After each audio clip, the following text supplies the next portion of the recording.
বারাসাতে রাজীব গান্ধীর শহীদ বেদি ভেঙে ফেলার অভিযোগ বারাসাত পৌরসভার বিরুদ্ধে। বারাসাত পৌরসভার অন্তর্গত ২৭ নম্বর ওয়ার্ডে নতুন পুকুর এলাকায় ১৯৯১ সালে কংগ্রেসের পক্ষ থেকে তৈরি করা হয়েছিল রাজীব গান্ধীর নামে শহীদ বেদি।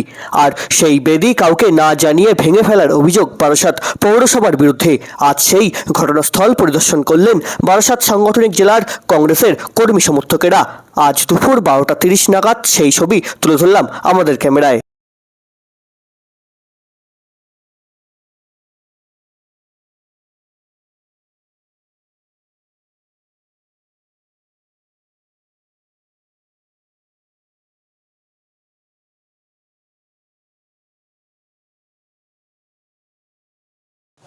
এখানে একটা বেদি ছিল রাজীব গান্ধীর, প্রায়ত প্রধানমন্ত্রী রাজীব গান্ধীর বেদি ছিল।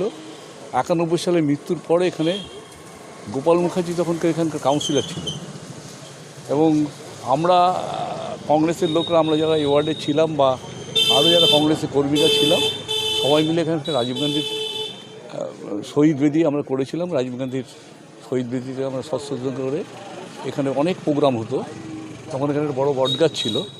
আমরা ২৬শে জানুয়ারি, ১৫ই আগস্ট, রাজীব গান্ধীর জন্মদিন, মৃত্যুদিন সবটাই পালন করতাম।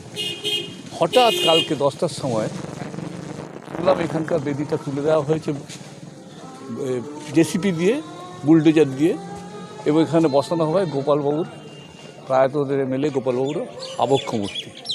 ওর মূর্তি বসাক আমাদের কোনো আপত্তি নেই, কিন্তু রাজীব গান্ধী একজন শহীদ, ভারতবর্ষের শহীদ, একবার তার প্রধানমন্ত্রী, তার শহীদ বেদিটা তুলে দেওয়ার আগে অন্তত পার্টির সাথে কথা বলা হয়েছে, এখানকার মানুষের সাথে কথা বলা হয়েছে। এখানে একটা মানুষের সেন্টিমেন্ট আছে, শুধুমাত্র কংগ্রেসের সেন্টিমেন্ট না। রাজীব গান্ধী সমস্ত জনগণের প্রধানমন্ত্রী, একটা শহীদ হয়েছেন তিনি।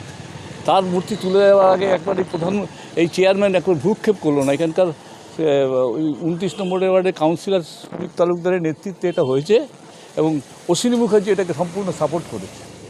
তা আমরা তাই এটা দেখতে এসেছি এবং এর তীব্র প্রতিবাদ জানাচ্ছি, এবং আমরা এখানে একটা সভা করবো, বিভিন্ন জায়গায় প্রচার করবো। এটা আমার নাম মিহির দে, আমি প্রদেশ কংগ্রেসের সম্পাদক।